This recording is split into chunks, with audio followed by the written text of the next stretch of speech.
আসসালামু আলাইকুম। আপনারা সবাই কেমন আছেন? আশা করি ভালো আছেন। আলহামদুলিল্লাহ আমিও ভালো আছি। আজকে আমি গরুর গোশত রান্না করছি। পহেলা রোজা, সেই কারণে গরুর গোশতটা রান্না করছি। দেখুন কিভাবে রান্না করছি, আপনাদের সম্পূর্ণটা ভেঙে ভেঙে দেখাবো কিভাবে রান্না করছি। সম্পূর্ণটা ভিডিওটা আপনাদের দেখতে থাকুন, কিভাবে রান্না করছি আপনারা দেখুন। যে দেখুন, আমি প্রথম রোজার জন্য গরু মাংস নিয়ে নিছি। প্রথম রোজা সিহেরিতে যদি ভালো মন্দ না খাই তাহলে কি হয় আপনারাই বলুন। দেখুন আমি ভালো মতো ধুয়ে নিছি গরু মাংসটা, একটু রক্ত নেই, রক্তগুলো ভালো করে ধুয়ে নিছি, একদম পরিষ্কার করে নিছি। এই মাংসের সাথে আমি আলু দেব, সে কারণে আলুটাও ভেজে নিতেছি, আপনাদের দেখাই। তো চলুন, আপনারা প্রথম রোজাতে কে কী রান্না করে খাচ্ছেন সবাই কমেন্টে জানাবেন আশা করি। এই যে দেখুন আমি এখানে এই যে গরু মাংসের জন্য আলুটা ভেজে নিতেছি।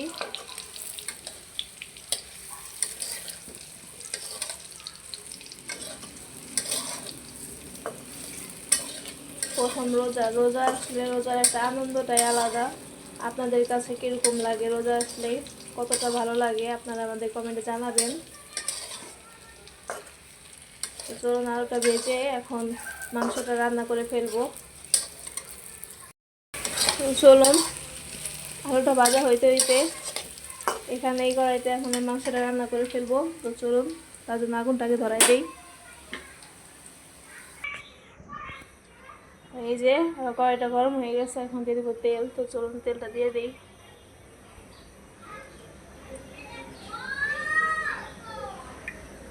তেল দিয়ে দিলাম। তেলটা গরম হইতে হইতে এখানে আমি আলুগুলো উঠাই ফেলবো এখন।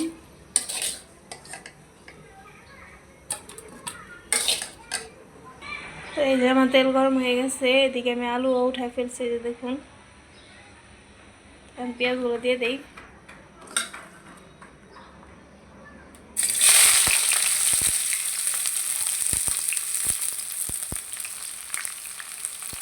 পেঁয়াজটা ভালো করে ভেজে নিব। এখন দিয়ে দেবো লবণ। তো চলুন লবণ দিয়ে দিই।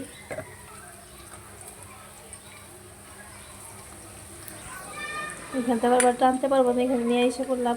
তো এক চামচ দিয়ে দিয়েছিলাম, বাকি লবণগুলো দিয়ে দিব।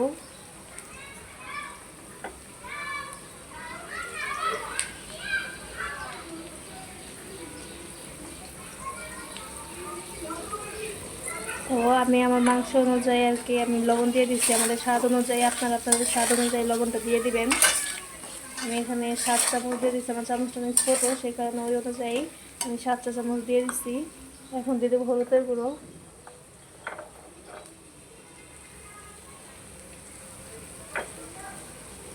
হলুদের গুঁড়ো আমি 1.5 চামচ দিয়ে দিলাম।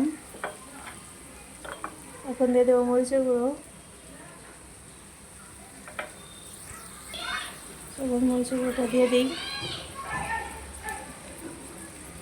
আমি আমাদের স্বাদ অনুযায়ী মরিচের গুঁড়ো দিয়ে দিলাম, আপনার পরিমাণ মতো মরিচের গুঁড়ো দিয়ে দিবেন। এখন দিয়ে দিব ধনিয়া গুঁড়ো। ধনিয়া গুঁড়ো দিয়ে দিলাম 1 চা চামচ পরিমাণ। দিয়ে দেবো গরম মশলা।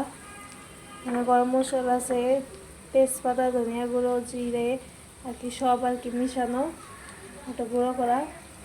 দিয়ে দিলাম 1 চা চামচ, আর 1/2 চা চামচ, 1.5 চা চামচ পরিমাণ দিয়ে দিলাম। এখন দিয়ে দেবো জিরে গুঁড়ো।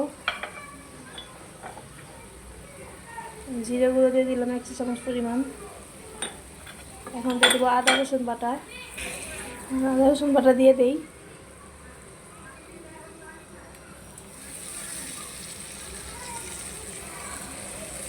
এখন মশলাটা ভালো করে কষাই নিব। এখন দিয়ে দেবো হালকা পরিমাণ পানি। ধরুন পানিটা দিয়ে দিই, হালকা পরিমাণ পানি দিয়ে দিব মশলাটা ভালো করে কষানোর জন্য। মশলাটা ভালো করে কষাই নিব।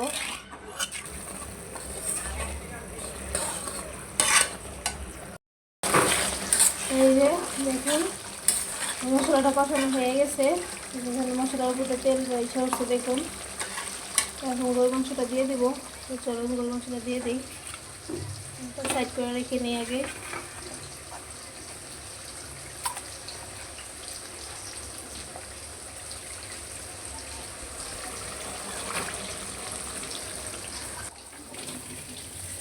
যে সব গরুর গোস্ত দিয়ে দিলাম।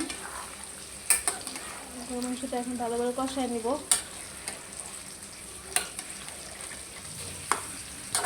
দেখুন আমি সব মশলা মাখায় নিচ্ছি মাংসতে। এখন মশলা ঢেকে দিব, আস্তে আস্তে কষায় নেব। তো চলুন ঢেকে দিই।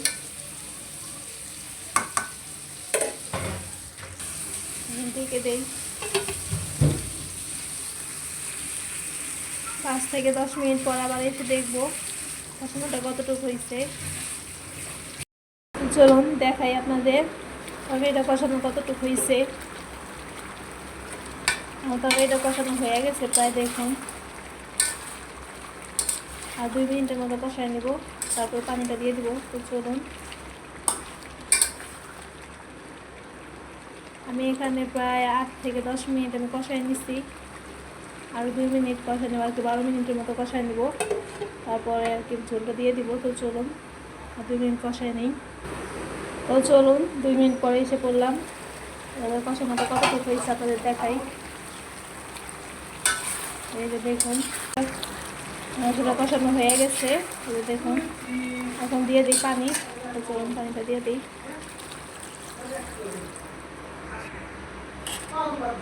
তো এই যে দেখুন আমি ঝোলটা দিয়ে দিলাম। এখন আস্তে আস্তে রান্না করে দিব। আমি আর ঢেকে দিব না, কারণ মাংসটা সিদ্ধ হতে অনেক টাইম লাগে। আমি কষানোতে অর্ধেকটা সিদ্ধ করে নিচ্ছি, এখন বাকিটা ঝোলে সিদ্ধ হয়ে নেবে। চলুন সিদ্ধটা হইতে থাকুক, তরকারিটা হইতে থাকুক। তো এখন ঝোলের ভিতরে আমি আলুটা একসাথে দিয়ে দিই। আলুটা আমি ভাজাতে অর্ধেকটা সিদ্ধ করে নিয়েছি, পরে দিব ভাবছিলাম। এখন দিয়ে দিই, ঝোলে একসাথে দিয়ে দিলাম।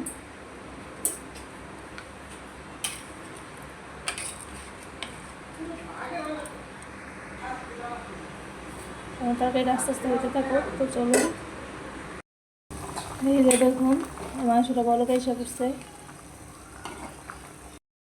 আপনাদের দেখাই আমার তরকারিটা কতটুকু হয়েছে। দেখুন দেখুন তরকারিটা হয়ে গেছে, আমি এখন নামায় ফেলবো।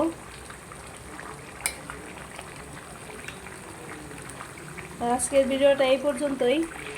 আশা করি আমার ভিডিওটি আপনাদের কাছে ভালো লাগবে। ফুল ভিডিওটি দেখে আমার পাশে থাকার চেষ্টা করবেন। যদি আমার ভিডিওটি আপনাদের কাছে ভালো লেগে থাকে, লাইক কমেন্ট শেয়ার করবেন এবং সাবস্ক্রাইব করে আমার পাশে থাকার চেষ্টা করবেন। আজকের জন্য বিদায় নিয়ে নিলাম। ভালো থাকবেন, সুস্থ থাকবেন। আল্লাহ হাফেজ। আসসালামু আলাইকুম ওয়া রাহমাতুল্লাহি ওয়া বারাকাতুহু।